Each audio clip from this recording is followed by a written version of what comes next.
Welcome to Revolutionary Motion, where we show you tennis from a different perspective.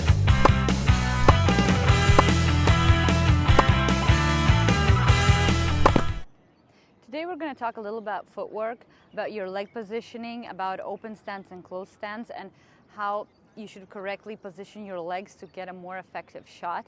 So at first I would like to tell you that no matter if you play a forehand or a backhand, you have to use a support leg. For example, if I'm playing the ball that's coming on my right, no matter if I'm a right-handed player or a left-handed player where this is my two hands, you have to use your right leg as a support leg. The same goes with the left side.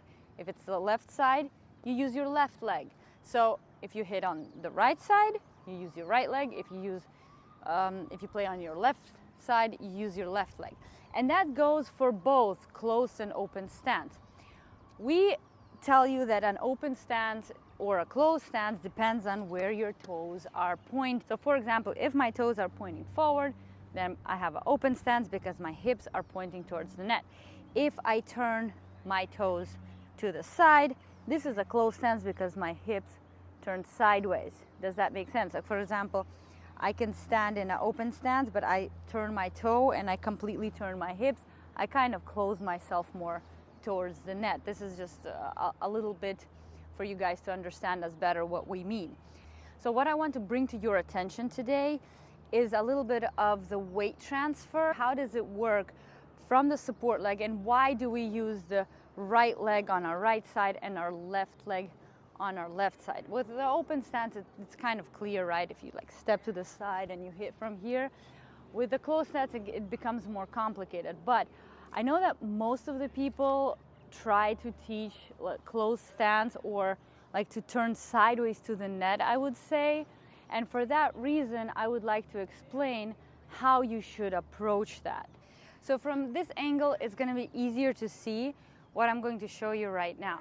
So for example, if I'm playing in an open stance where I put my right foot to the side and I hit my forehand with my hips pretty open to the net, I would push this hip towards the ball over here so I can move my body through the shot. If I'm about to play in a more closed stance or I try to place both of my feet sideways, here I must make sure that I still stay on my right leg, which means I would set up like this, and as I hit, I kind of like move my weight through my legs. So in order to do that, try to step on your heel with a foot that's stepping forward. So for example, I find my right, then I step with my heel, and as my foot goes down, I go into the shot. This way, both of my legs, they still touch the ground as I finish my shot. So this is something you would want to avoid. If you run up to the ball and you fall on your front foot, you see what happens? And this happens if I try to step or not try to step, if it just happens that I step on my toe first. So I go here, my weight's already on my front foot, so I have nothing, like I can't use my rotation, I can't push myself more into the ball. It's really hard to create tension, almost impossible. All you can do is fall on the ball even more. Obviously, if the ball is really high, then probably it sometimes works. Sometimes you can come up to an approach ball, like a approach shot that is shorter and higher, and just like fall on it. Yes, you will not miss that shot. Maybe you will hit it decently hard, but it's definitely not the best way to hit it.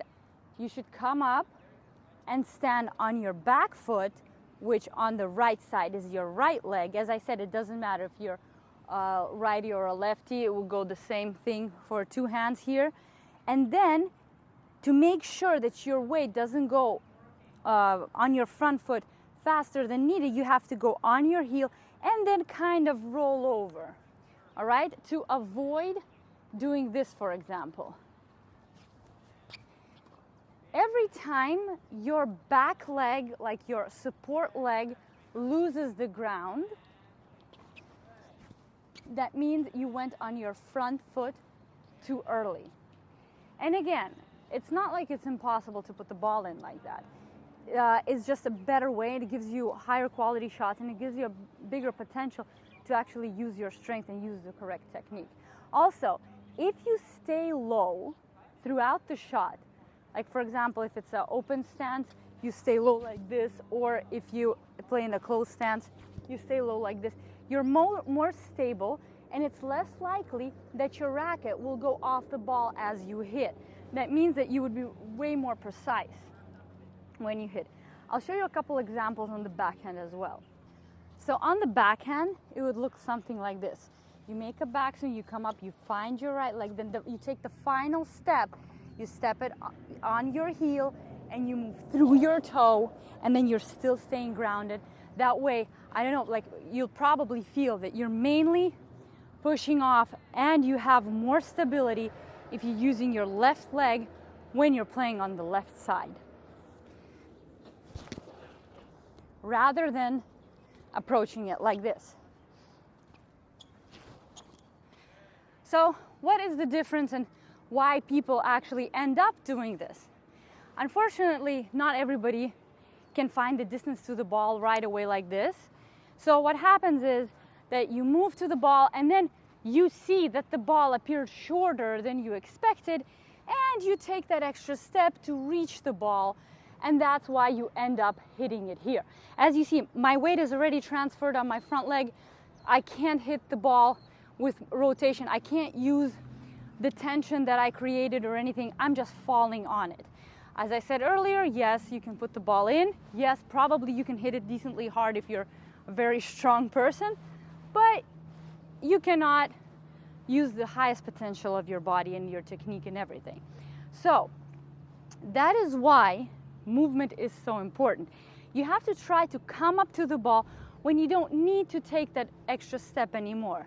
That you're taking that extra step just to benefit for the shot and not to reach for it. So your goal with your feet when you move on the court to set up for the ball has to be to set up to hit a good shot and not to just reach it. It makes a huge difference in your game.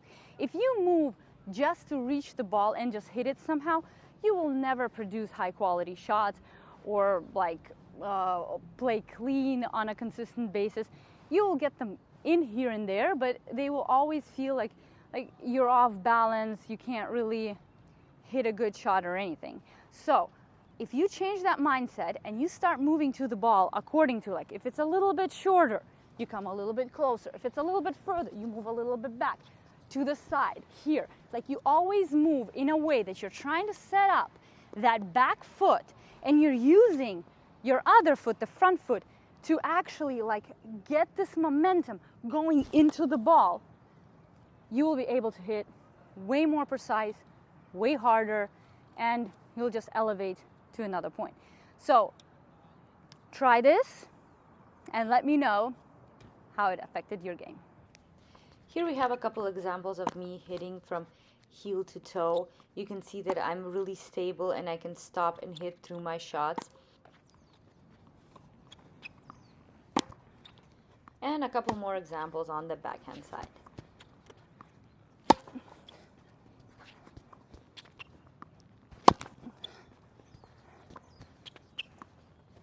Hope you enjoyed this video. Please like and subscribe, and we'll see you guys soon.